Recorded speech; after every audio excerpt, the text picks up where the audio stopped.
Chef, bonjour chef. Papa, Oui, chef.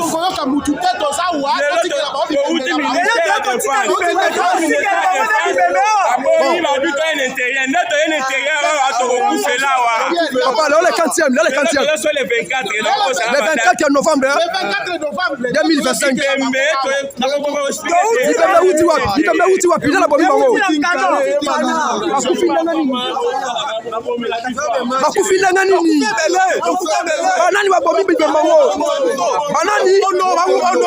Merci beaucoup. Merci beaucoup.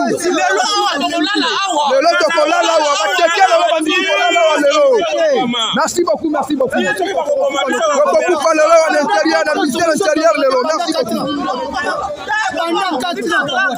Na ye lelo pour que natalisa na bandeko après réaction ya bandeko na biso nyonso ba congolais kotalisa bino attaque yo esalemaki na ngambo ya Nkana na Maluku baza kotalisa biso ezalaki na 16 morts oyo ezali ba civil P4 soldats ya FRDC.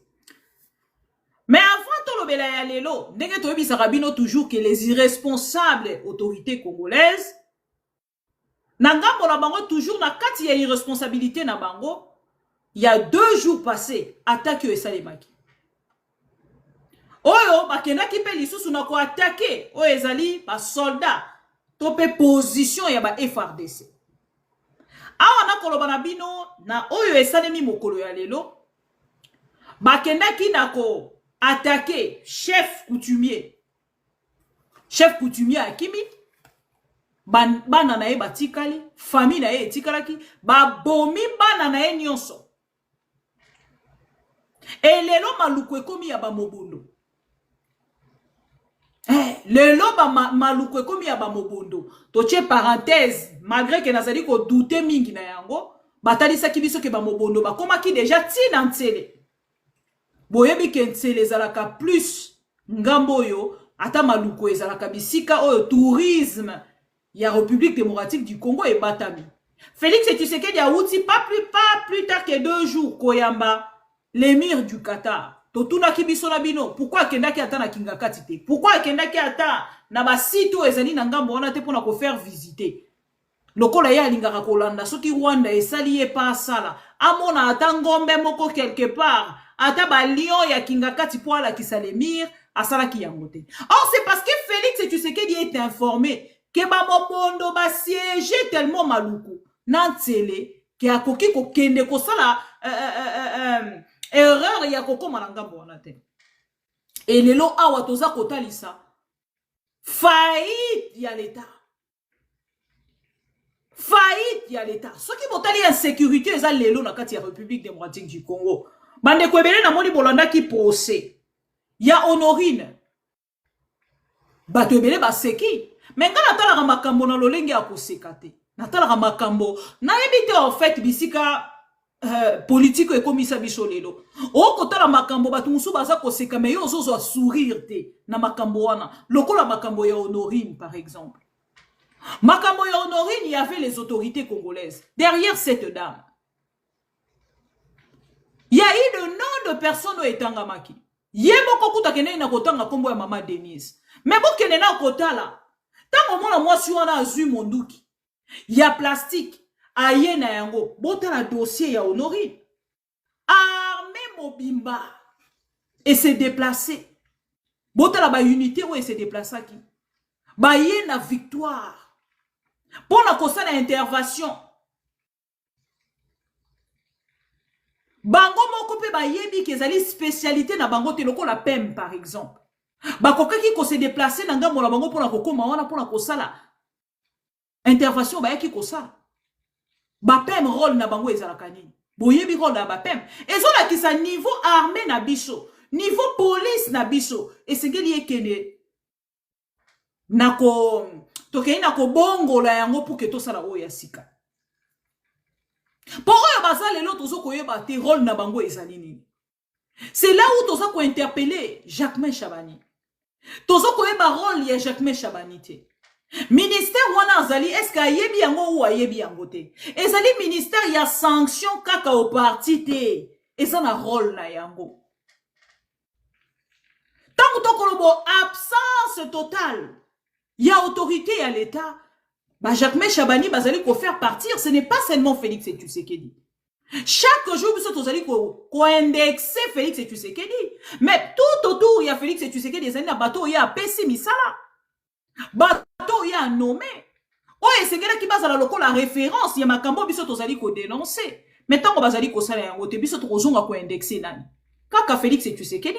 Lokola bateau nyoso balanda biso bayaka. Oh mama bibi, bino kaka Félix Tshisekedi. Félix Tshisekedi, Félix Tshisekedi.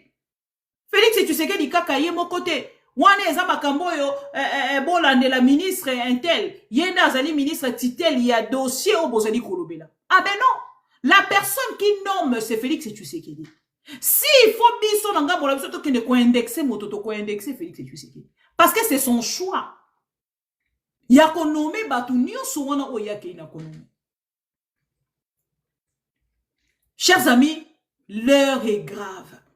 Insécurité oyo ezakaka pa esika ba mobondo bazate. Na monga fula lelo ko ikotia lokolote. Na lemba lelo ko kikotia lokolote. Kinshasa comme invivable. Insécurité partout. Oh na Maluku, oh na Tchangu, oh na nani na Matete. Oh partout chers amis insécurité evandi. Bota la lolenge ba koma ko enlever. Ba enlever chauffeur, ba enlever na ye na mutuka na ye. Ba komi quelque part ba boake ba kage ba singa. Donc nyonso wana eza kolekana sous les yeux ya ba autorité congolaise.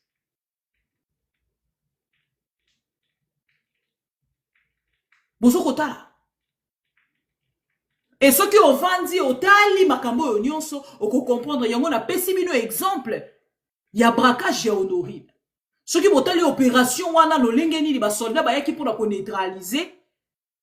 Bon comprendre directement botala na mpandi bo la population avanda ki wana. Population azazo avanda azo beta et si bo mona bisika oyo ba ye pour na intervention. Tout mona kango na ba pays sérieux.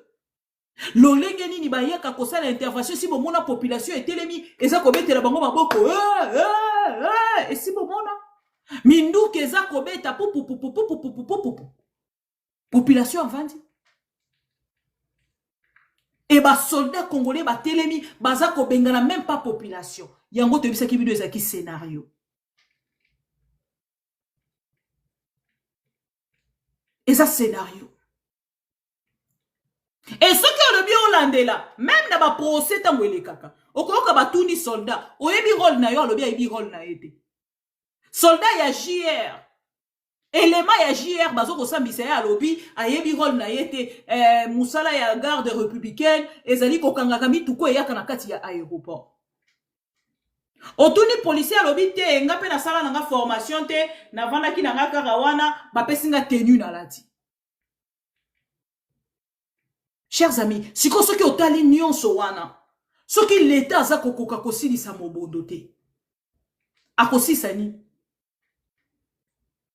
ce qui ont tali réaction il y a l'état congolais na part na bango bakanga munoko na sujet ya ba mobondo et pourtant les mobondo là opèrent chaque jour ce qui mi balete mi satu na semaine baza kokufa.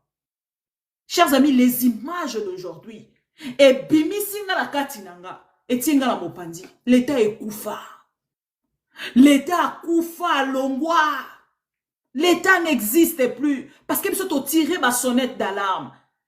Toye to sali yango chaque jour to sala kayango chaque jour to sala kayango. Et ça dans sujet mon côté to lobelaka. Ata ce qui to lobeli makambo ba am23 to zonga ka toujours wana pour na kotalisa l'État congolais. Que ce qui boza ko arriver te ya ko neutraliser ba mobondo o bazali na porte ya Kinshasa. Comment boni na ngambo na bino boza ko tala bateau yo bazali na ngambo ya est ya République. Nde tozongi na oyo bandeko balobi awa. Ndeko mboso akenda na ko alerter. Alerter na kati Assemblée nationale na perchoir. Ake kotalisa danger o tozalaki na yango tokomi wapi lelo. Tokomi wapi lelo. police na biso azali inefficace pour na kokende ko sauver peuple congolais. Et ce qui ont tali ba opération yango ndenge bakitaka na terrain pour na kokende ko sala yango. Bino moko boko constater que non, c'est grave. Police ekufa. Boko mona ke colonel moko akenda akei kuna na ngambo ya nani ya Mai Ndombe pour na kokende ko sala nini? Ko sala intervention. Et bisika akenda ki pour na kokende ko kanga ba mobondo na mboka moko wana je ne me rappelle plus. Bande konanga akenda sans stratégie. Akoma kuna ba piéger bango, ba mobondo bazui bango, ba bomi bango. Bozo komona akenda atana mutuka te. Akenda atana mutuka te. Mutuka même pour la bakende na yango bakenda kosenga epa ya gouverneur. Akenda kosenga mutuka epa ya gouverneur. Gouverneur ya Mai Ndombe. Wana chef des opérations. Mais tant qu'on a na kati opération, botou langa akena combien de militaires? Pas les militaires au babima qui na kati ya rond-point Victoire. Hein? Nombre ya ba militaires au babima qui wana nda akena na bangote. Akena kaka na 6 militaires. Ce qui 6 policiers. Colonel wana. Et lelo yango na ebisi bino, unité ya police et comme le gardinage. Ce qui olingi osomba sécurité, ok, na unité à police, au fouti mbongo. Et ça te le ba apprécier, batala, ce qui moto azali na insécurité ou pas, pour que ba kene ko doté na ba policier. Non. Ya biso lelo comme le quoi contrôle technique. Ozana wana mutu kana ese bonzana na yango, loko la 207 moko na mona ki ba kena ki na yango. Ozui 207 wana tu okoti na mona nzela. Ok, kuna ok, o matika kalikolo na lokwa mutu amati na diemba. Okiti, opesi mbongo bapesi au papier, contrôle technique. Papa yo sali contrôle technique, na sali lakisa mukanda. Akoti pa zui abimisi. Otade longia mutu ko ekoti na kati ya contrôle technique, yo moko leli. Et lelo, to moni na ngambo na biso, lolenge nini bakeli na ko boma. Bandeko ba ravager population.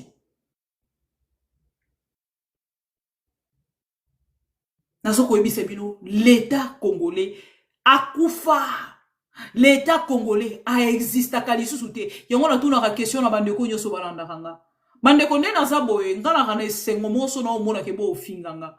Pona constataka na part nanga makambo na loba kezalaka tellement piqûre et ko bikisa na mokolo moko te. Et segeli bozwa ka yango chaque jour. Ezoko dépendre na ndenge nzamba abateli biso. To koti sa tellement makambo mboka ona motema na biso. Et comme ça biso lolenge et comment ko sala ke bato ba ina biso. Mais to ko suka wana te. To kotala makambo lolenge ekolekana. Toko zonga na kati na biso tokotala lolenge ya ignorance une grande partie pe ya biso ba congolaise na ba congolais tozana yango. Mais ceux qui to telemi les doté tokote makan. Si ko ceux qui oteli ba colonel oyo ba kene intervention ya ba kuluna ya ba mobondo ba boma bango aucune enquête te mokolo ya lelo. Boye bisanga bato nyonso bakoya na embuscade ya ba mobondo bakenda te ata mokolo moko te na kosala enquête pona koyeba faillite ezalaki kote nini lobi to bongisa kote nini pona to koya lisusu na kati ya embuscade wana te ata mokolo moko te. Mais boye bisanga, vous vous rendez compte il y a situation au tozana yango lelo na Kinshasa to chena no este ya république te. Et lelo oyo ekufi bibembe oyo nyonso oyo botala l'État congolais soni ba yebisa kibiso awa il y a des hôpitaux gratuits. Oh Félix et tu sais qu'il y a Keina Kotia pour que peuple congolais qui n'a pas soin, pour que ba maman ba bota na yeba raté zala ki na ba hôpitaux to ba maternité kaka na yebite na misu na bino sous vos yeux. Bomoni ndenge nini ba hôpitaux wana nyonso bakendaki na kotalisa ke biso to se désengager Tout ça, lisusu na l'État congolais. Bino bolingi mingi populisme. Bolingi mingi baya kakosali la bino makambo alokuta. Population nini wana lingara ba fula e mo pepe na misu. Ba fula e mo pepe na misu na eloko moko ya malongo ate baza ko tia liboso na ye. Bondimi na bino yango. To sani. Boye bisaka. Boye bisaka. Mais pendant ces temps, bokoyoka ke ono ndenge naza koyoka wa. Ote na 2028 awa, Félix Tshisekedi akocha budget mobimba ya l'État congolais et kokende na ngambo ya la police, pe na ngambo soki soki armée congolaise, soki na la police. Bakoti yango pour la sécurité en mboka. Mais posez-vous des questions. Posez-vous des questions. Tant on va qu'on va retirer un bon, on va retirer pourcentage ni. Et qu'on ait na toni ni a pourcentage. Budget wana, patale la biso va kene un peu qu'on peut sa biso statistique. Il y a pourcentage au bakotia na kati ya sécurité à Congo. Toloba te. Ce qui tolobi, oh bango balinga ka pouvoir na biso te. Na préféré biso tozala awa. Tozo kotalisa ke tolinga ka pouvoir te, mais toza ko aider peuple congolais. Yako Kendeko s'est révolté pour changer les choses demain ou après-demain. Chers amis, il y a tellement de vidéos. Parce que bandeko ebele ba en Arabie sur ngambo ya YouTube. Oyo tango mosusu na par na bango bazui possibilité te ya ko participer na kati ya TikTok. Biso ma mission TV à travers cette émission to ko linga to proposer bino l'initiative o bandeko bateke ba umbu bazui ba kendeli monsieur Jacquemain Chabaniti na bureau na e otikela e ba corps ba lembi komuna ba corps etrendaka kuna na ngambo ya Maluku na ngambo ya Menkao na ngambo ya kwa Mutu ainsi de suite ba memi ba corps nyonso wana ba ekotikela bango ba louele yango bus ba ekotikela bango. Et bango balobi te bo kene kotika ngo kuna na mama yemo. Ba bisi bango ba bibiso to kene mama yemo te. Baza ba congolais lokola ba congolais nyonso. Soki bino matanga nyonso moto nyonso akufa ka bokene kotika bango na cinquantenaire. Pourquoi ba o ba kufi kuna? Na kana ba kene kotika bango na mama yemo. Ba s'imposer ba ke kotika bango na cinquantenaire. Ba telemaki ba se révolter vraiment. C'était chaud aujourd'hui dans le ministère intérieur. Jacquemain Chabanya est chaud. Et ayoki soni ya kokota na kati ya ba vidéo. Je vais quand même vous laisser le temps de suivre ces vidéos. Surtout pour na bandeko nyonso. Oyo na par na bango balandara biso na ngambo ya ma mission TV na YouTube. Borolanda ba vidéo wana. Bongo tokozonga juste après. Ah, chef Nkana wale la kuna mwana eh.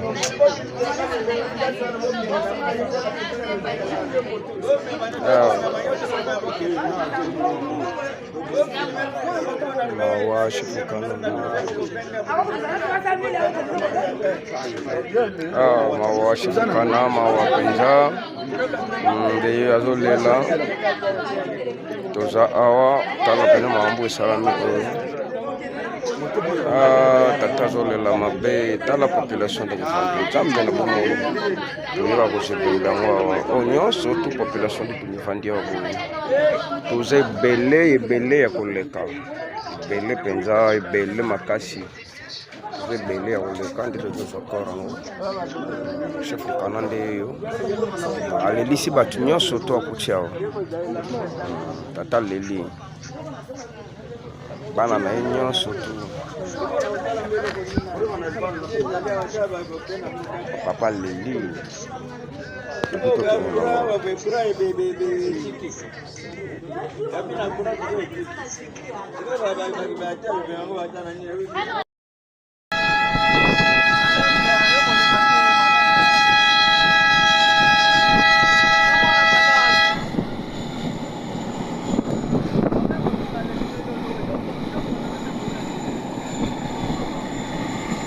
Yesa poda fongoma. Baba fongoma.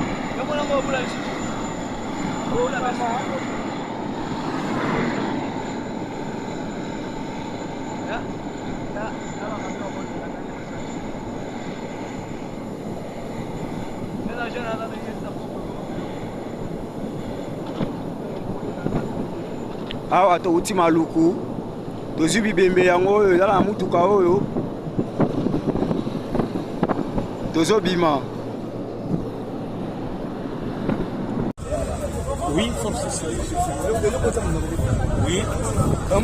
bakor yango wana ekei morgue cinquantenaire biso toza nano awa wana bomonana biso oza awa baposa lingwe bake morgue cinquantenaire biso otika na ministère intérieur mais regret toza nango vraiment bateke bolobaka na musika menace oyo eleki awa bino bomoni yango te mais tolasi bango ke toza mda bateke bakolo mabele toimpose bango babaki mbekende morgue ya mama emo tose décide tobi impossible kosimba te général emo abimi baescorte bacor bake morgue ya cinquantenaire mais so otikali toujours awa nasi bomona population bozomona population wana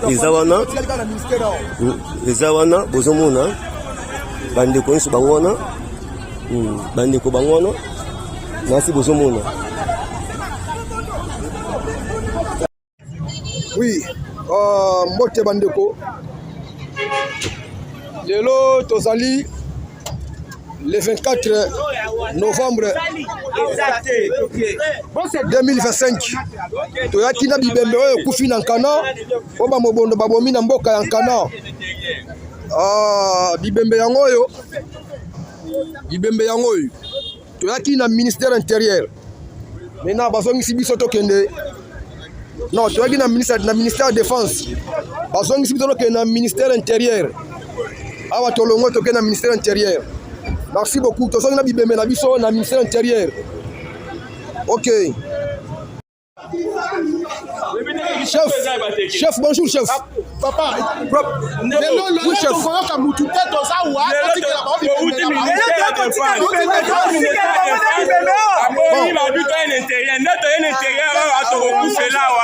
Papa, là le 40e, là le 40e. Le 24 novembre 2025. Uti wapi la bomi bango. Bakufila nani?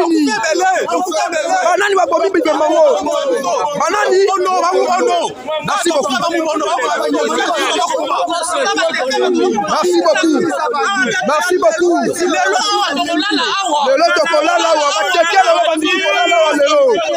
beaucoup. Merci beaucoup. Merci beaucoup.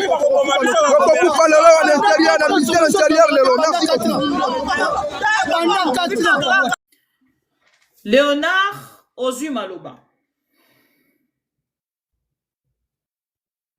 Soki Léonard azate Kims ozwi maloba.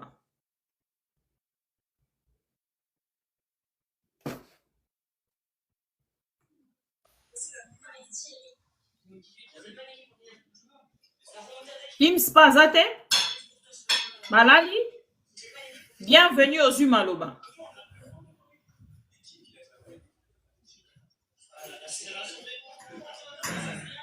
Bienvenue Pazate. Bokiti alors. Richard ozwi maloba. Oui, bonsoir. Bonsoir. Demi diminue un peu de volume. Bonsoir. Bonsoir. Donc, oui, ngai na l'air na moni boche sujet à mobondo. Yangana na sengi na mata. Eloko na lingi na loba. Mobondo wana ezali na village na biso. Et bandi na village na biso. Là naza muta territoire ya Kwamutu. OK. Wana village natal ya papa na biso na 60 km ya Kwamutu, village Ngweme baboma 65 personnes. Wana toza na septembre 2023 si je ne me trompe. Pezalaki Félix azalaki aux États-Unis. Akendaki session soki a aux États-Unis. Mais avant de voyager, bakendaki présenter déjà na service na bango ya sécurité présidentielle, ba renseignement nyonso ese kendaki pa na bango ke baza ko menacer ba village wana ba attaquer yango na ba mobondo. mais ba négliger qui en a façon moko beaucoup ko imaginer ti. Donc ba boma 65 personnes. À partir de 65 personnes on a ba boma qui ba tombo quand même ba meki ba s'organiser pour ba se défendre na Mobondo. Mais qu'est-ce qu'on a vu débarquer Moni présidence en complicité à Félix Batindi Zombie. Batindi Zombie, Mouta délégué qui Zombie, document il y a Félix, Zombie a débarqué dans 5 camions, il y a JR, na Minduki, mais avec Osenga, avec si bateke non, au lieu bo bunda, bo se défendre non, bo bunda te, toko pacifier awa, bateke ba le bon ça va, loko le sali bongo bon ça va, biso totiki, toko bunda te, totiki ba responsabilité nyonso, na maboko ya gouvernement. Bateke ba banda ko utiliser ba nini, armes de chasse pour se défendre parce que babande ko attaquer bango na ba village babande ko boma ba chef coutumier bateke balbon ça va avec apport au gouvernement totiki ba récolter ba minduki nyonso oyo ba armes de chasse ba teke ba utiliser pour na ko boma ba nyama bango ba récupérer nyonso ko bateke ba tikala maboko pamba. C'est là où massacre s'amplifiait.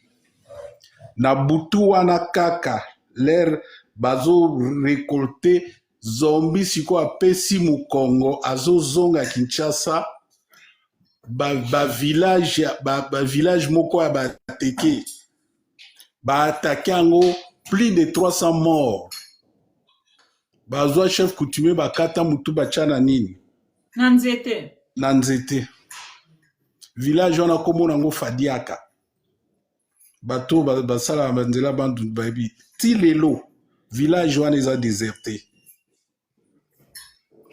village même oyo nalobi ya papa na ngai village wana ti lelo eza déserté et komaki sikoyo bateke ba se retrouver bakomi bazali sous na minduki te bazalaki obligé ba se retirer bakomi kokima na bamboka na bakomi kokima na bacentre.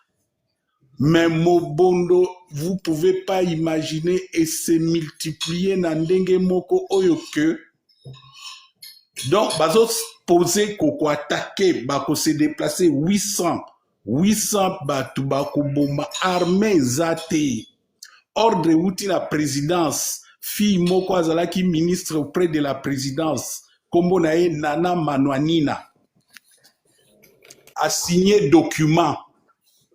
Il y a présidence a pesi ordre pas ba soda moko ko bouger te même ceux qui bomo moni bomo bondo boko bouger te oyo ko intervenir soda ko intervenir to ba mobondo ba kufi ba pesi rapport soda wana à cause à l'arrêté colonel chef d'opération. Un colonel comme on a Numbi, chef d'opération, a boy ko respecter l'okwana. Albi comment batu bazo kufa biso Numbi ake a côté liba mobondo na Artio Bazalaki abomi bango rapport eke Kinshasa Numbi allez décharger de sa mission traîner na auditorat militaire. Colonel Moussoussou, Colonel Mompio, yé pas à la kikuna, pour la traquer bango, yé traîné auditorat militaire, Demiap, à Sala na Demiap plus ou moins 5 mois. Balandi inspecteur, Oyo, azalaki na Kouamuto, ayebaki, bami biloko tout, yaba Mobondo, inspecteur Francky, Demiap, Asala na Demiap 5 mois, l'air à longue Demiap, Makala. Na Makala, outi ko bimba, azu liberté provisoire, kaki y a même pas 3 mois. Or des eaux outa, wapi bakanga ba soda wana, or des eaux outa na présidence. signé Nana Manouanina signature ya Félix Tuba hors des opes ba kanga batwana nyonso basoda na nyonso o baza ko obéir te basoda siko babangi balobi oh comment bato baza ko chasser insécurité biso so tolobi to kanga to neutraliser bango baza ko boma population aveuglement biso so tolobi to s'attaquer na bango ba ordre zoya bazo kanga biso banini ba colonel ebele ba officier ebele ba sokolo maboko batikal na batiki na bango bakoma na bango ko banga soki bo s'attaquer na mobondo boko comprendre te ordre uti likolo bakangi yo donc ndenge eza wana ekoma nango kaka botika bango soki bomoni ba mobondo botika bango mais l'air bakosala massacre okomona armée sali ça neti moi sembla ya ko intervenir mais l'air bazopesa bango signalement que mobondo aza ko se préparer à attaquer village boy ba bouger te l'air nde mobondo akoboma batu bango ba bouger pourquoi parce que bato bazana lien na mobondo bazali na Kinshasa na ko informer bino boy mutoyo oyo azali vraiment cerveau moteur ya mobondo oyo bandaki nini eza un certain babengake Kianvu Odon un certain Kianvu Odon ye mutu aza presque responsable ya mobondo au moment tozolo baboye groupe ya Kianvu Odon bakabwana na groupe ya zombie na groupe ya américain bakabwana entre bango bakoma kobundana mais babomaka bato mais Kianvu Odon wana oyo azali presque à la base ya makambo wana mobondo akotaka na présidence soki alingi aza en liberté aza en Kinshasa Kianvu Odon donc bakota bayaka balobaka aza fo Kianvu mais ye Kianvu na ye eza na plateau de Bateke pa epa bayaka ki chef na ye na plateau de Bateke alobi wana eza plateau Lunda ata bino moko bandeko Lunda toyebi yango eza na sud kuna comment Lunda ekoma na plateau de Bateke na frontière le long ya frontière le long ya fleuve Congo ata bino moko so tokyo tanga na histoire wana eza plateau Lunda te ya ebisi yaka bazana eza plateau Lunda ya za chef na bango a s'autoproclamer chef yé mutaza à la base mais qu'est-ce qui s'est passé bango nyonso bazana connivence na batu na présidence bango nyonso bazana connivence na batu na présidence yango na bakanga bango te Kianvu est en liberté azana liberté ce qui est singe to que la recomprendre ndeko Richard bandeko bamobondo wana selon yo ndenge oza kotalela bango est-ce que bazali na objectif politique ou militaire mobondo nde bomoni bango wana objectif na bango ezali politique mais au service ya pouvoir OK eza nini mobondo objectif na bango ezala il fallait perturber casser système na nini na ex-province ya Bandundu lokola ex-province ya Bandundu et ezalaki neti bastion moko ya opposition à la porte de Kinshasa il fallait qu'on crée des accords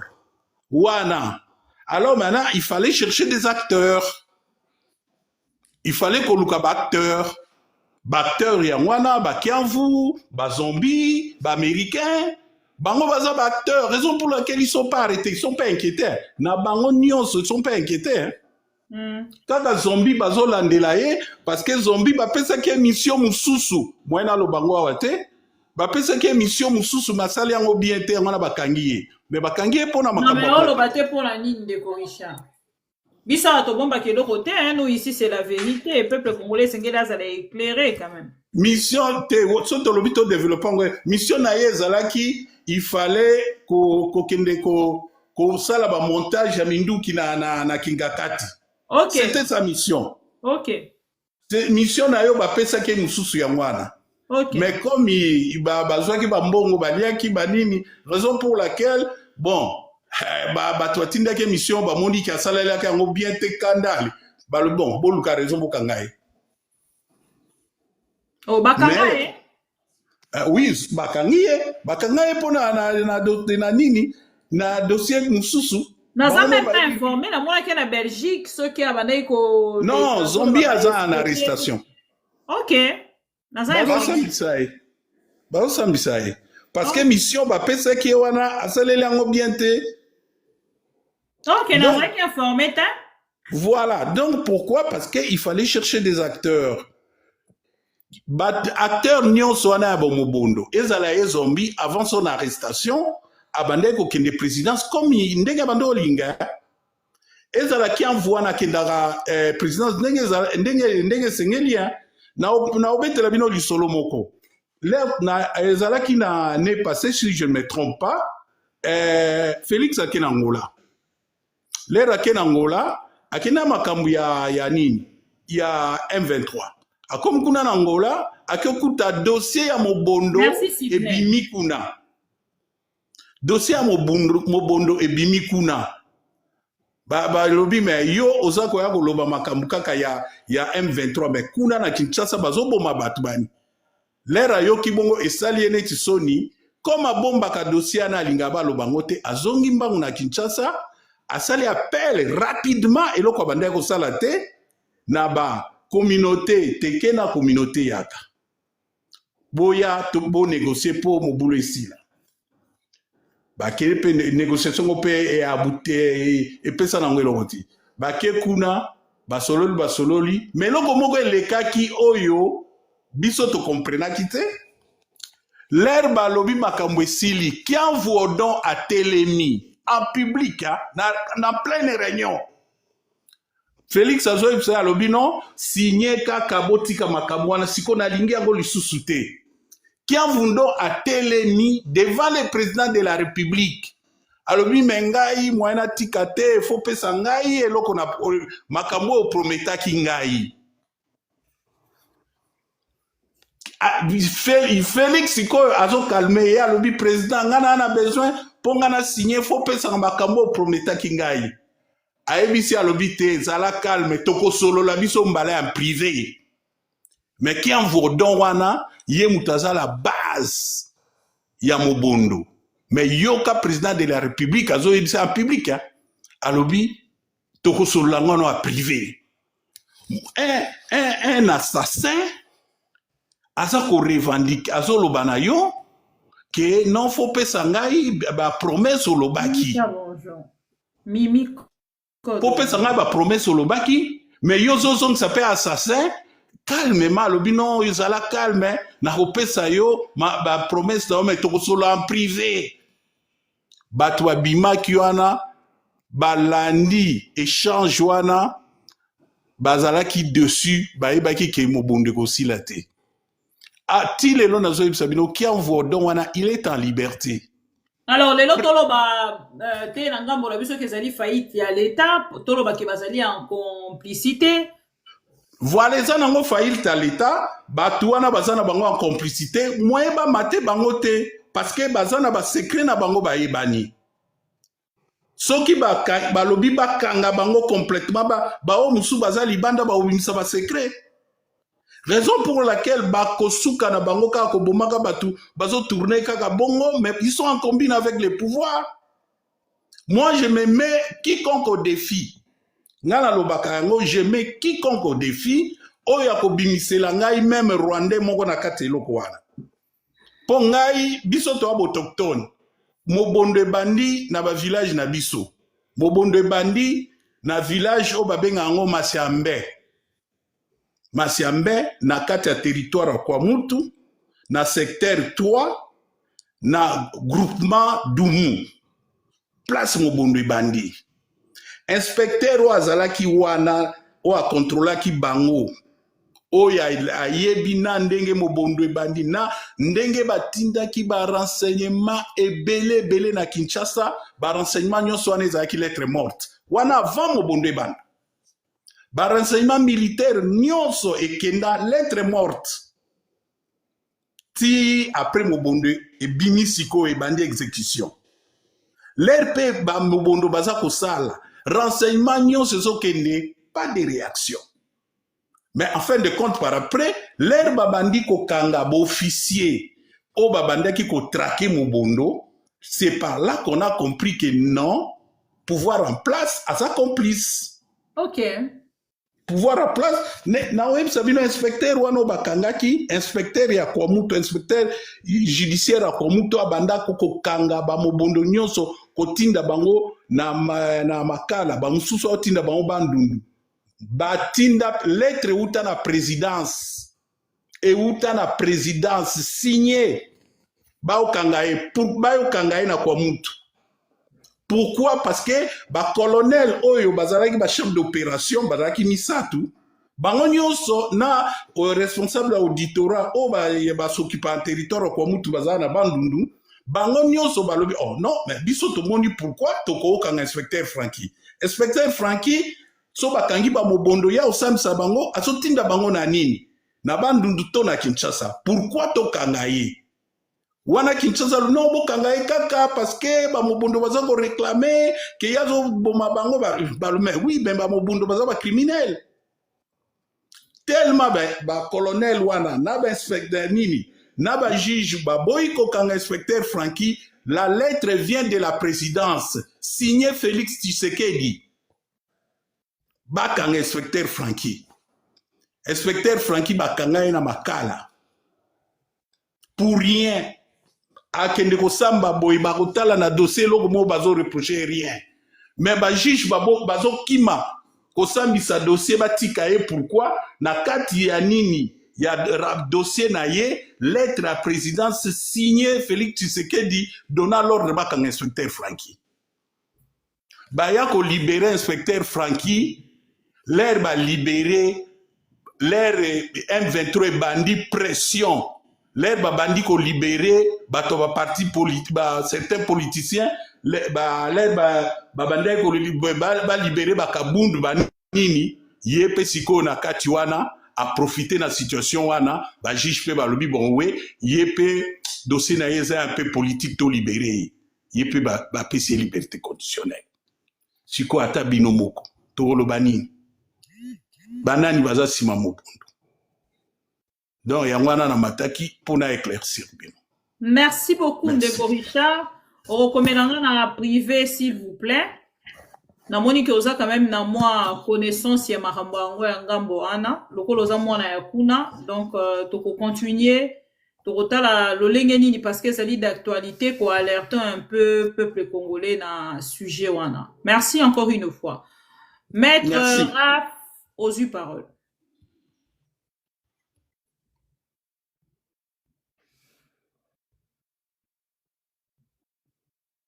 Dikete. Bienvenue, Tozo Okayo.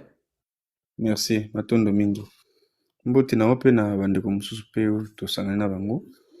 Nakobana na ko saluer la plupart ya intervention ya bandeko mususu na oti kolanda awa.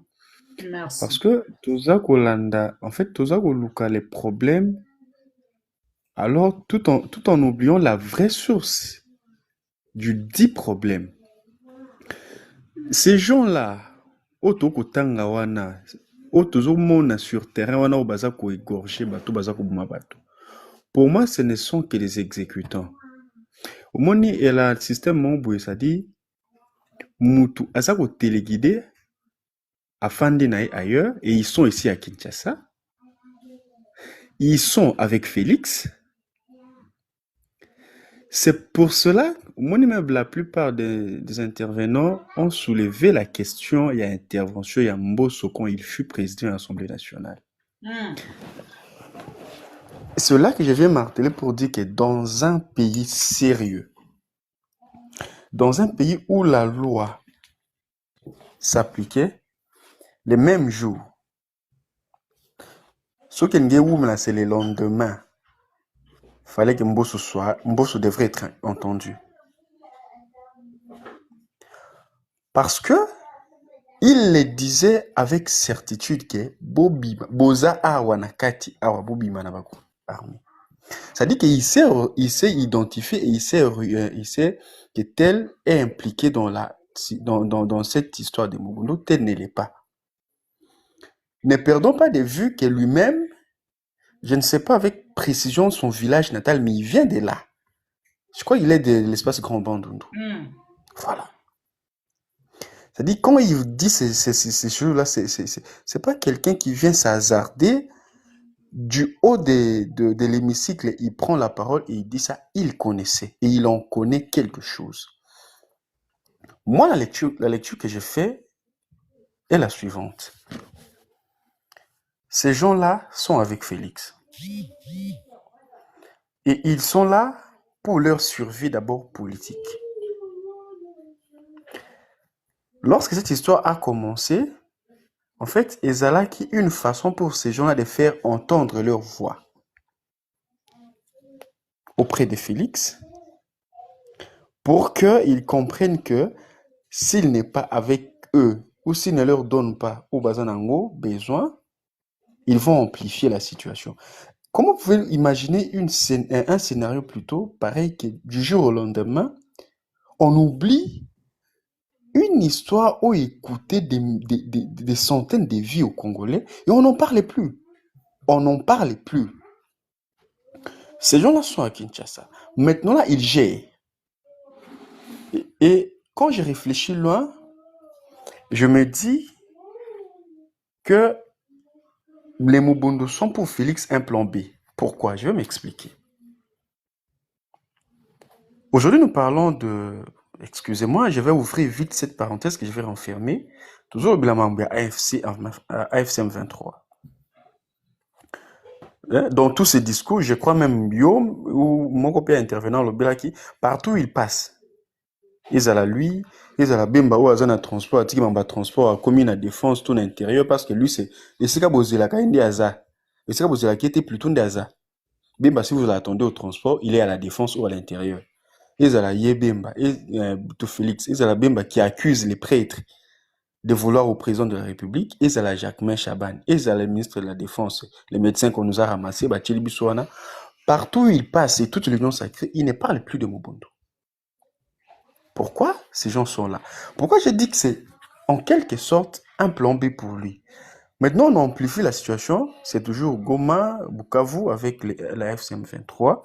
Tout le monde a les regards fixés vers là. Tout le monde, surtout Makanisina, Bissou et Kikuna. Premier qu'on réfléchit, M23, AFC, M23. Pour lui, parce qu'il est avec ces gens-là, pour Félix, parce qu'il est avec ces gens-là, les vrais commanditaires Yamama Mobundo, je les vois, moi je les vois,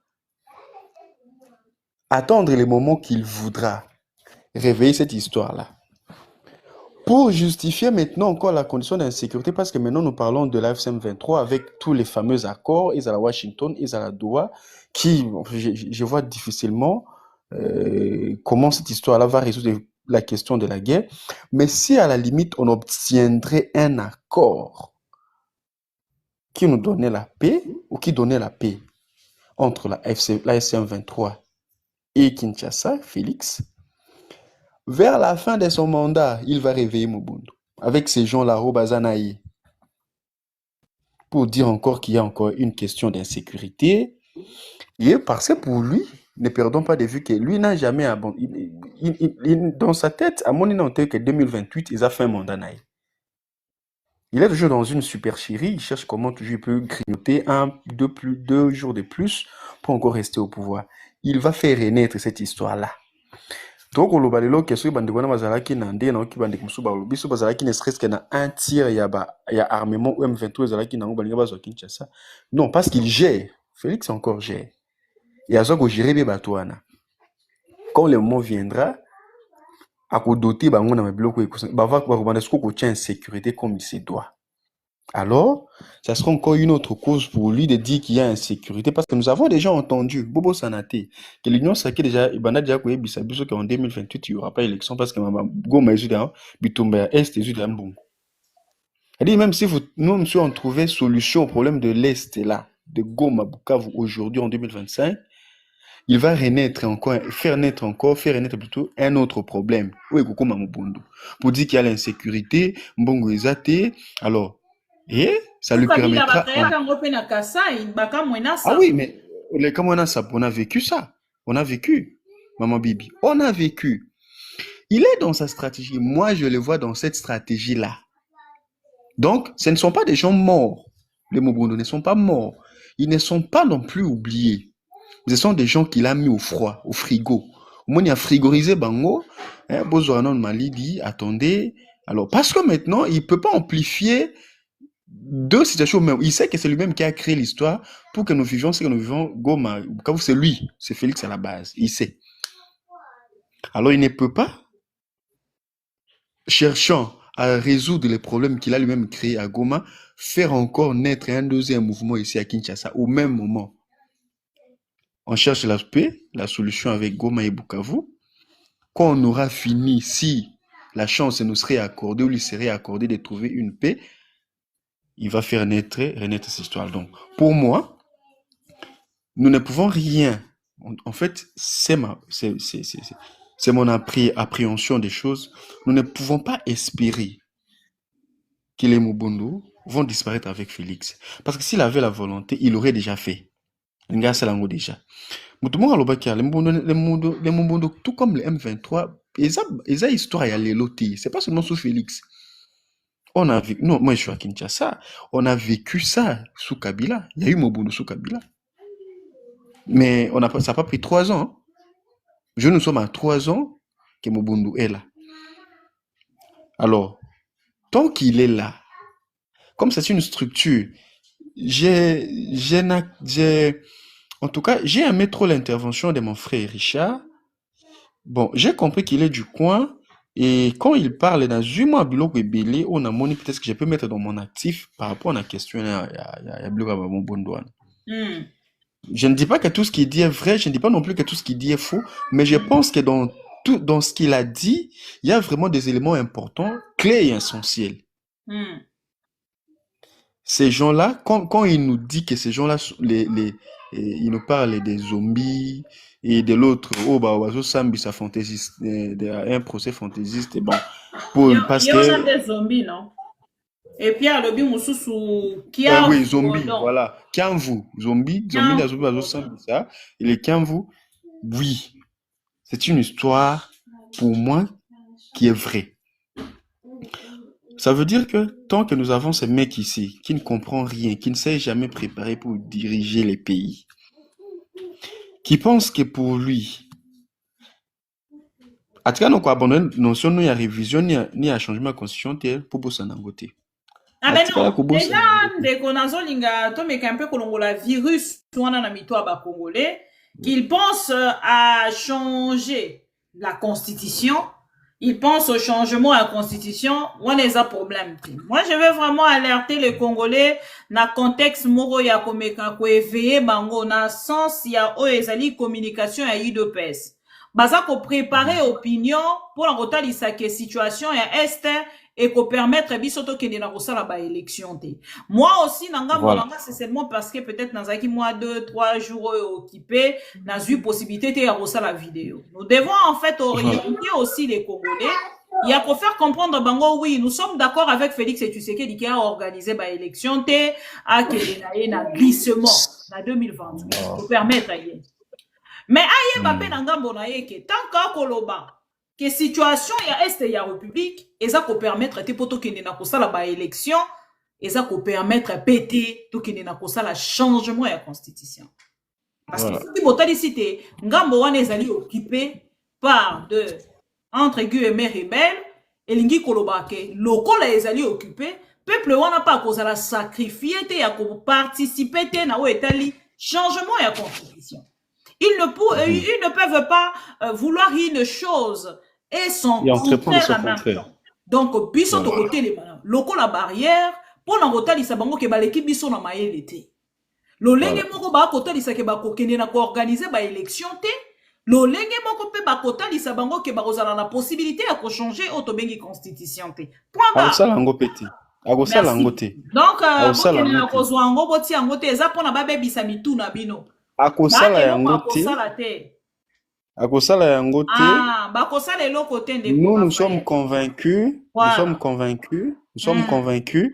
Nous avons toujours pris ce courage-là de dire aux Congolais, de dire aux C'est important. Il y a coupé ça bango courage, de leur dire que il ne peut pas et il ne pourra pas parce que ce n'est pas. De la même manière qu'ils allaient occuper pour la salle élection, l'olenge moko na changement de la constitution. La constitution est exacte. Donc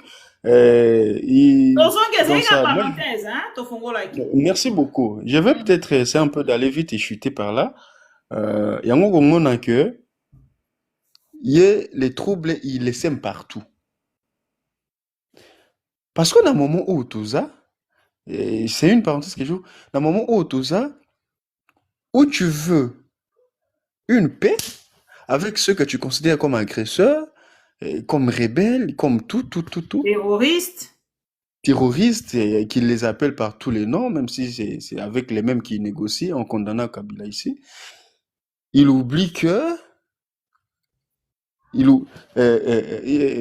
est ici, à Kinshasa, vous savez que même si les délais courent déjà, il se plonge encore dans l'histoire de suspension et des décisions des partis politiques des opposants. Nous le disons, moi je suis du MLP. Moi je suis du MLP. J'ai toujours dit et j'ai toujours communiqué que l'histoire du Congo, tant que nous avons ces mecs à la tête du pouvoir, tant que nous avons Félix qui ne s'est jamais préparé à prendre le pouvoir et qui ne se prépare jamais à les quitter, tant que nous l'avons et que nous les contraignons, il faut les contraindre à quitter le pouvoir par force. Parce qu'il n'entendra jamais la voix ni de la rue, ni des négociations. Il faut aller avec lui sur l'option qu'il a lui-même choisie, celle de la guerre. Lui imposer cette guerre, il est fait partie. Et c'est tout. Si on le fait partie, on fait partie Mobundo, les territoires récupérés de l'Est, en fait, Goma et Bukavu, c'est le Congo. Le Congo redeviendra un et indivisible, comme il a toujours été, comme le consacre notre Constitution, et nous continuerons à faire notre vie. Mais si nous pensons, merci, je chute, si nous pensons qu'avec ces mecs, nous aurons une solution, moi et mon président, Franck Diongo, nous ne croirons jamais à la personne de Tshisekedi qu'il faut partir par la force. J'ai dit. Merci beaucoup, Maître Raphaël. Je vous en prie. Merci. Alors, Ndeko Shadrack, Nazui, Opoto Songana, Ndeko Grassi, Banda. Tokum Kokuma. Bonsoir, Maman Bibi. Bonsoir, Ndeko Shadrack, bienvenue. Voilà, panel. Et puis, Naboba, Landabiso Nassi. Bon, je pense que Naye est un peu en retard parce que je devais me faire traiter. Il n'y a pas de souci. D'abord, par rapport à ce que je venais de suivre ici, parce que vous avez soulevé une question sur les élections. En fait, moi, il y a quelqu'un qui a son micro ouvert. Nazo Kanga. Ok, d'accord. Donc, déjà, il y a une chose qu'il faut rappeler, qu'en matière d'élection, il y a une jurisprudence. C'est-à-dire que Félix Tshisekedi doit organiser les élections. Cela ne veut pas dire parce qu'une partie de notre pays est occupée qu'il ne peut pas organiser les élections et que par conséquent, il ne doit pas aussi toucher la Constitution. Non. Le problème, c'est que quand on lit la Constitution, dans son article, vraiment, je crois, 219, a posé les principes, a posé en tout cas l'opportunité de la révision de la Constitution. Mais en matière des élections, nous savons du reste qu'il y a eu des élections qui ont été organisées en 2023. Il y avait une réflexion en fait, Ndeko Shadrack. Oui, j'ai là. Nalobi bosala yango. Lolengo bino bolingi bosala, mais boye bape. Kaka na même lolengo bino bolingi bosala wana. Lokola bozali kotali sabiso ke est ezali occupé. Constitution peut boyi ko changer en côté parce que ezali objectif na bango. kolalisa peuple congolais pongi na koloba ke élection ekozala te et en même temps na ngambo na bango kokende koluka sikoyo kochanger constitution. Ah, ok, je ne comprends la logique, non. Mais en tout cas, et ça va matin. Tu sais qu'il a changé la constitution. Et ça Bon, va pour revenir. ensemble na bango kokota na jeu na bango en fait. Ah, comme ma bango au bout de leur logique, en voilà. tout cas. Bon, j'ai vu que les gens parlaient de Doha, je pense. Le sujet, c'est Doha. L'échec de Doha. Ezali objectif ya ba mobondo. Est-ce que bazali na objectif militaire comme un mouvement en ndenge ezali topé organisation ya ba mondo na on va même pas organiser parce que c'est un groupe non organisé. Kota la groupe wana ba milice mobondo, est-ce que bazali na objectif politique ou militaire? Parce que kota la lolenge bazali ko bomila peuple congolais. Donc, komi tout na mituna sur objectif na bango principal. Et est-ce ndenge ozali komone la bango un groupe non organisé bakoki kozala na bayi politique na sima na bango? Moi, j'ai comme l'impression, en tout cas, ça c'est mon point de vue, je pense comme si ce groupe est alimenté même par les régimes. Parce qu'à un moment donné, je me dis, tu sais que sachant la situation actuelle et sa position actuelle, parce que tel qu'il est là, il sait très bien qu'il n'a pas d'autre voie, il n'a pas d'autre solution, il cherche en tout cas à se maintenir au pouvoir. Maintenant, il va chercher à créer des situations déstabilisées un peu partout pour présenter ça comme les moyens où il va se justifier qu'à cause de ceci, à cause de cela. J'ai comme l'impression, en tout cas, que le Mobondo, au regard des atrocités, au regard des dégâts qui se passent actuellement, c'est comme si les Mobondo sont alimentés par les régimes en place. Et en outre, bon, en tout cas, l'insécurité dans son intégralité, quand on regarde le Congo, on comprend, d'un côté, c'est l'échec de la gouvernance, mais de l'autre côté, c'est aussi quelque chose qui est alimenté par les régimes.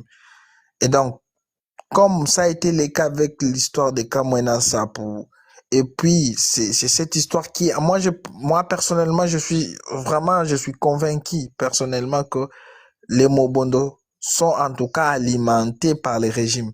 Parce que si on devait prendre des solutions, ça n'allait même pas prendre une année. On devrait résoudre ce problème-là le plus vite possible. Il y a 3 ans passés, hein, depuis qu'ils ont commencé. Exactement. C'est-à-dire que s'il y avait une très bonne politique, si on devait mettre tout le monde d'accord sur un point, s'il s'agissait réellement des problèmes de terre qui, en réalité, étaient la source, on pouvait bien résoudre ces problèmes-là à l'amiable. Parce que les histoires de tout ce qui est comme ethnie et consorts, il suffit de mettre tout le monde d'accord sur un point, de les réunir, et puis voilà, la solution est vite trouvée. Mais à l'allure où vont les choses, et puis on regarde ce qui se passe, parce que je vis, ils ont ramené des cadavres, je sais pas quoi, au niveau du ministère de l'Intérieur. Ministère et Intérieur. Exact. C'est-à-dire ça, en fait, si les régimes ne s'occupent pas de cette histoire, c'est que les régimes en réalité alimentent cette histoire. Et tout est clair aujourd'hui, parce que à partir du moment où ces gens auront ramené des cadavres jusqu'au niveau du ministère de l'Intérieur, ça prouve à suffisance que les gars ne s'occupent pas de cette histoire-là. Et donc, il n'y a pas d'autre interprétation, à ma connaissance, où on peut, voilà, parce que les armes, tout ce qu'ils utilisent, ils sont alimentés, c'est un petit groupe qui est non organisé. Mais comment ils arrivent à faire, à causer du tort, à causer autant de problèmes dans ces partis? Comment toute une armée de la République n'arrive pas à gérer cette histoire de Mobondo? Comment, par quel mécanisme, comment expliquer? Si les Mobondo, nous sommes incapables de les maîtriser, maintenant ceux qui sont à l'Est, et puis la guerre de l'autre côté, qu'est-ce qu'on va dire? Donc, vous savez, bon, le Tshisekedi a lamentablement échoué, hein? Même si dans la ville de Kinshasa, il est dans l'incapacité de maîtriser le Kuluna, de maîtriser les hommes armés, les criminels, les consorts. Je trouve vraiment impossible pour lui, vu sa gestion et sa gouvernance, de pouvoir résoudre les problèmes de Mobondo. Voilà pourquoi ça persiste. Et le gars est partout, sauf à la bonne place. Il est partout. C'est parce qu'aujourd'hui, quelles sont les priorités? Les priorités, c'est la sécurité. C'est la première des choses. La sécurité, que ce soit la sécurité alimentaire, que ce soit la sécurité physique, que ce soit la sécurité des Congolais et de leurs biens. C'est ce qui prime. Et c'est ça, en tout cas, la mission première quand un chef d'État arrive dans un pays comme la RDC. Il s'est dit déjà que la priorité des priorités, c'est la sécurité. Et voilà, mais bon, il a lamentablement échoué là-dessus. Moi, en tout cas, je ne vois pas si on peut... Il n'y a rien à espérer venant de Tshisekedi. Il ne va même pas résoudre ce problème. Par contre, il est en train d'alimenter cette histoire de Mobondo parce qu'il s'est dit, il a fait jouer toutes ses cartes et il n'a pas réussi.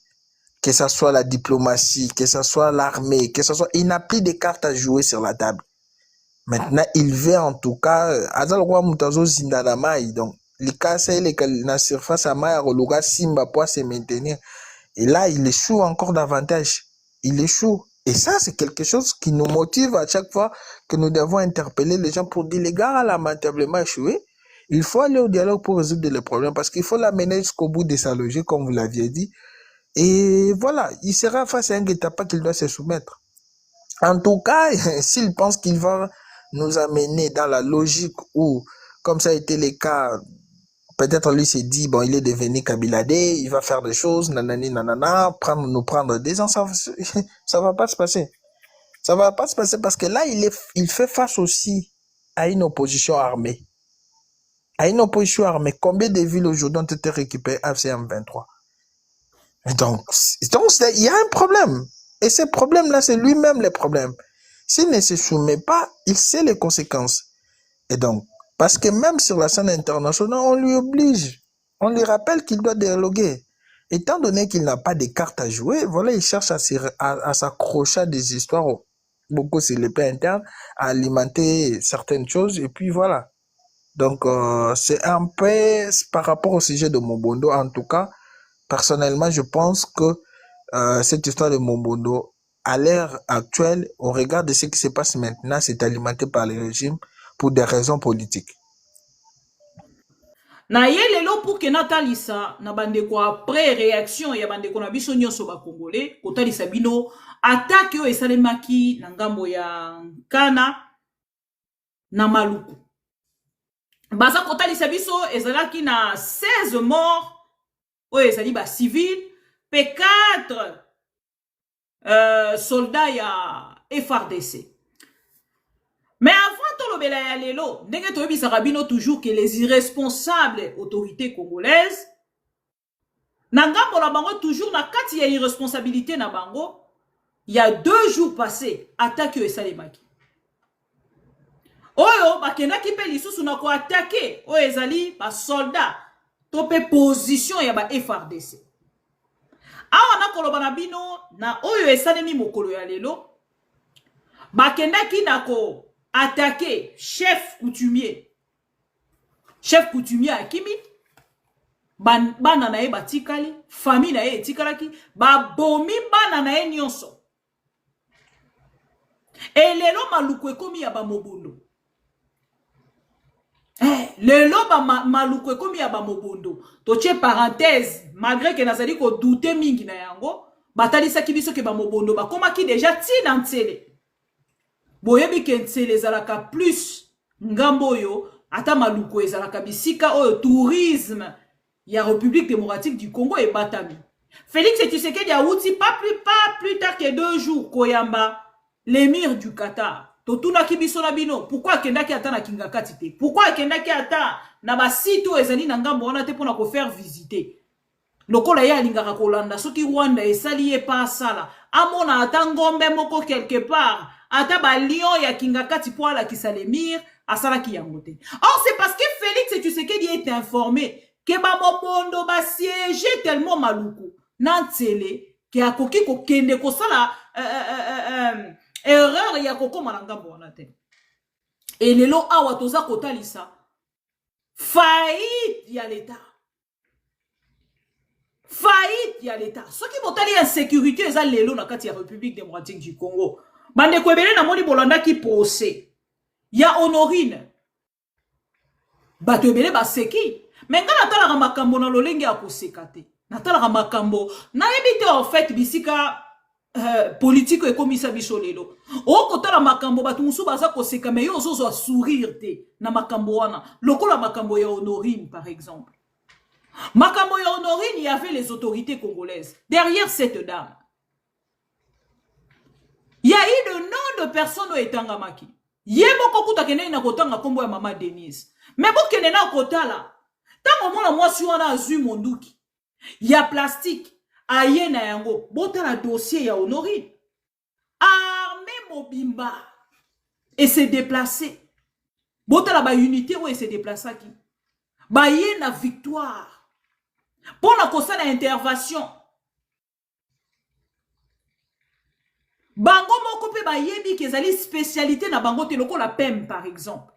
Bakokaki ko se déplacer na ngambo la bango pour la kokoma wana pour la kosala intervention ba yaki kosala.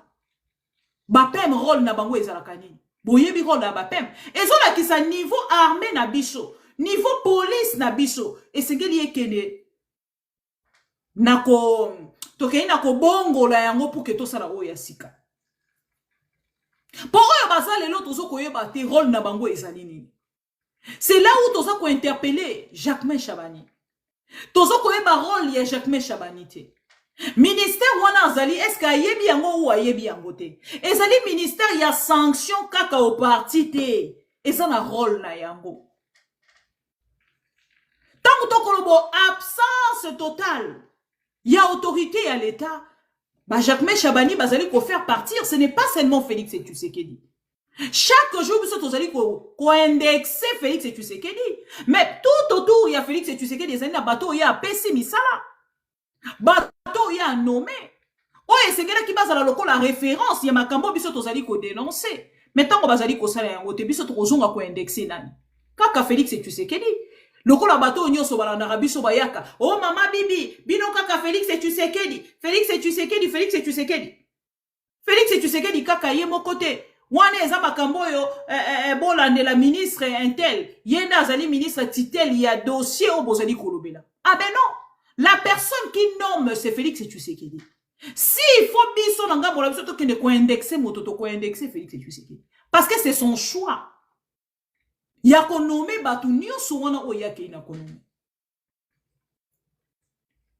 Chers amis, l'heure est grave. Insécurité oyo ezakaka pa esika ba mobondo bazate. Na monga fula lelo ko ikotia lokolote. Na lemba lelo ko kikotia lokolote. Kinshasa comme invivable. Insécurité partout. Oh na Maluku, oh na Tchangu, oh na nani na Matete, oh partout, chers amis, insécurité evandi. Bon ta la lolenge ba koma ko enlever. Ba enlever chauffeur, ba enlever na ye na mutuka na ye. Ba komi quelque part ba boake ba kage ba singa. Donc nyonso wana eza kolekana sous les yeux ya ba autorité congolaise.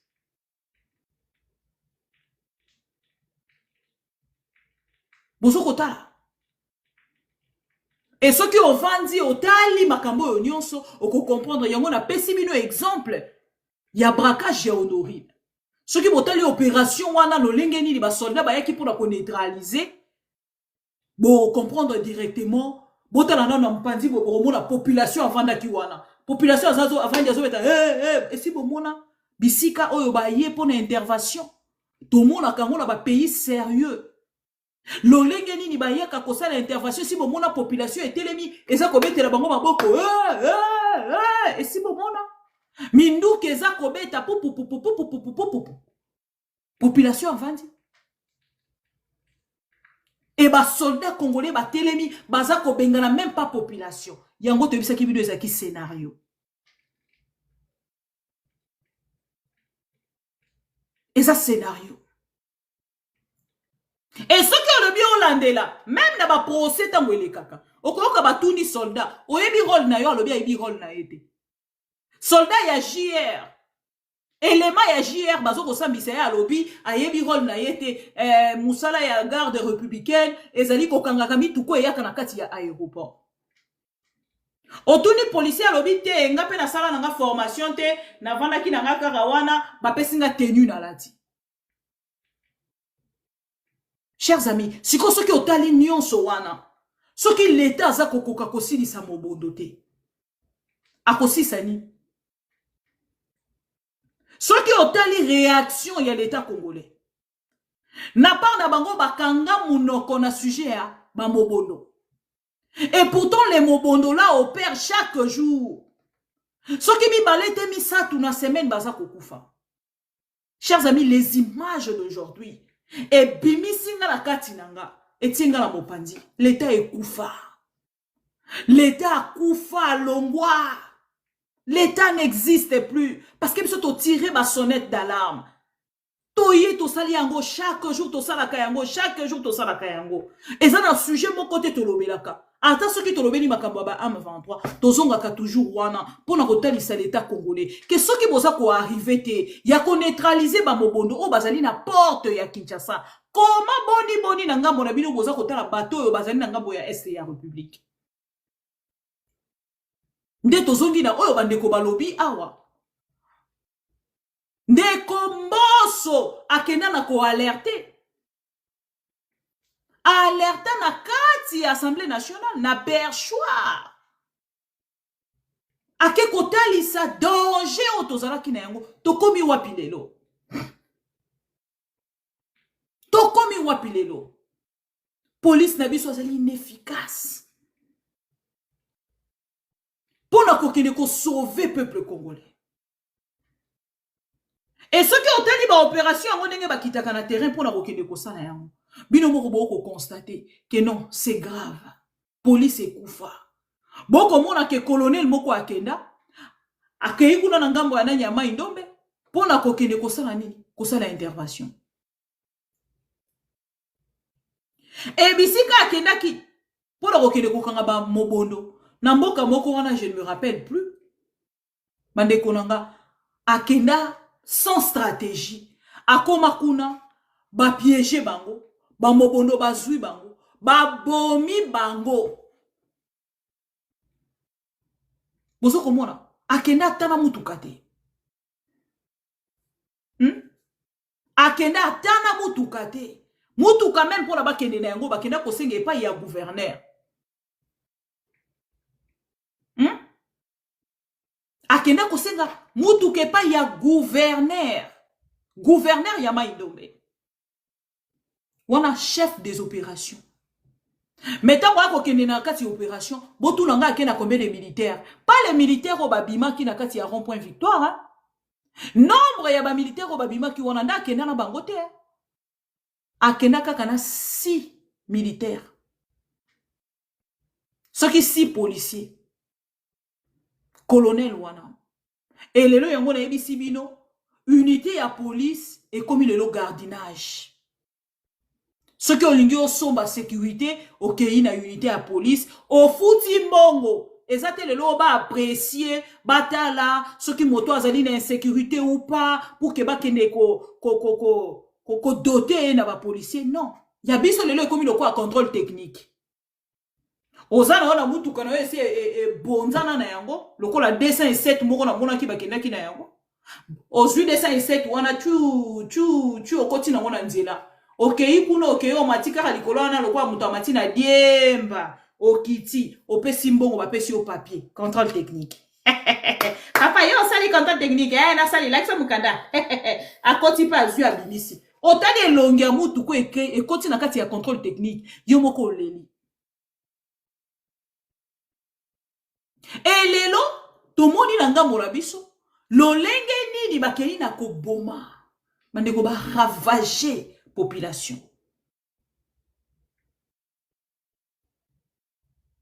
Nazo ko ebise bino, l'État congolais a koufa. L'État congolais a exista kalisusu te. Yango na tuna ka question na bandeko nyoso balanda kanga. Bandeko nde na zaboye ngala kana esengo moso na omona ke bo ofinganga. Pour la constater na part nanga makambo na lobaka ezalaka tellement piqûre et ko bikisa na mokolo moko te. Et segeli bozwaka yango chaque jour. Ezoko dépendre na ndenge nzamba abateli biso. To koti ça tellement makambo mboka ona motema na biso. Et comme ça biso lolenge et comment ko sala ke bato ba ina biso. Mais to ko suka wana te. To kotala makambo lolenge ekolekana. tokozonga na kati na biso tokotala lolenge ya ignorance une grande partie pe ya biso ba congolaise na ba congolais tozana yango. Mais soki totelemi lelo te tokotelema quand siko soki oteli ba colonel oyo bakende intervention ya ba kuluna ya ba mobondo baboma bango aucune enquête te mokolo ya lelo boye bisanga bato nyonso bakoya na embuscade ya ba mobondo bakenda te ata mokolo moko te na kosala enquête pona koyeba faillite ezalaki kote nini lobi to bongisa kote nini pona to kweya lisusu na kati ya embuscade wana te ata mokolo moko te. Mais boye bisanga, vous vous rendez compte? Il y a situation au toza na yango lelo na Kinshasa tochena no este ya république te. Et lelo oyo ekufi bibembe oyo nyonso oyo botala l'état congolais soni bayebisaki biso awa il y a des hôpitaux gratuits. Oh Félix Tshisekedi akei na kotia pour que peuple congolais kele na kozwa soin, pour que ba mama ba bota na yeba te ezalaki na ba hôpitaux to ba maternité kaka na yebi te na misu na bino sous vos yeux bomoni ndenge nini ba hôpitaux wana nyonso bakendaki na kotalisa ke biso to se désengager to ça lisusu na l'état congolais te. Bino bolingi mingi populisme bolingi mingi bayaka kosalela bino makambo ya lokuta population nini wana lingaka bafula ye mopepe na misu bafula ye mopepe na misu na eloko moko ya malonga te baza kotia liboso na ye bondimi na bino yango tosani boye bisanga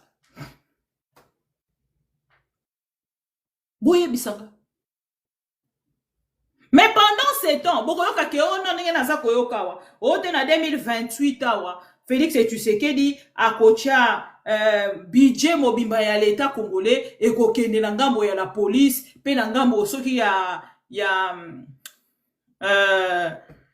soki armée congolaise soki na la police bakoti yango pour la sécurité en mboka. Mais posez-vous des questions. Posez-vous des questions. Tant on va qu'on va retirer mbongo bakotia pourcentage ni et kokende na toni ni ya pourcentage budget wana batalela biso bakende un peu kopesa biso statistique ya pourcentage au bakotia na kati ya sécurité ya Congo toloba te soki tolobi bango balingaka pouvoir na biso te na préféré biso tozala awa tozo kotalisa ke tolingaka pouvoir te mais toza ko aider peuple congolais ya ko kende ko se révolter pour changer les choses demain ou après-demain. Chers amis, il y a tellement de vidéos. Parce que bande ko ebele ba na rabiso na ngambo ya YouTube. Oyo tongo mosusu na par na bango bazui possibilité te ya ko participer na kati ya TikTok. Biso ma mission TV à travers cette émission to ko linga to proposer bino l'initiative bande ko bateke ba umbu bazui ba kendeli messieurs Jacquemain Chabaniti na bureau na ye otike la ye bakor balembi komuna bakor etrendaka kuna na ngambo ya Maluku na ngambo ya Menkao na ngambo ya Kwamutu ainsi de suite ba memi bakor nyonso wana ba ekotike la bango ba louele yango bus ba ekotike la bango e bango balobi te bo kene kotika yango kuna na mama yemo ba bisi bango ba bibiso to kene mama yemo te baza ba congolais lokola ba congolais nyonso. Soki bino matanga nyonso moto nyonso akufaka bokendaka kotika bango na cinquantenaire. Pourquoi bakufi kuna na kana bakende kotika bango na mama yemo ba s'imposer bake kotika bango na cinquantenaire ba telemaki ba se révolter vraiment. C'était chaud aujourd'hui na ministère intérieur. Jacquemain Chabanya est chaud et ayoki soni ya kokota na kati ya ba vidéo. Je vais quand même vous laisser le temps de suivre ces vidéos, surtout pour la bande de nyonso. Na par na bango, balandara biso, na ngambo ya ma mission TV, na YouTube, borolanda ba vidéo wana, bongo tokozonga juste après. Voilà. Tokomi na suka, pour la lelo, je ne sais, ce qui n'est pas Chadra Kolinga ki obakisa. En fait, nangana profiter na audience na lancé comme moi message moko ça peut me prendre si c'est une Kasi minute ok, na seulement. ko silisa ko shite na yo ezalaki sujet. Après omeki na Ok. ko pesa yo ezali message na yo. Voilà. Ah, ok, d'accord. En termes de conclusion, tout ce que vous avez dit, maman, Bon c'est lelo correct parce parce que que lobi tokozonga lisu na même sujet. ah, ok.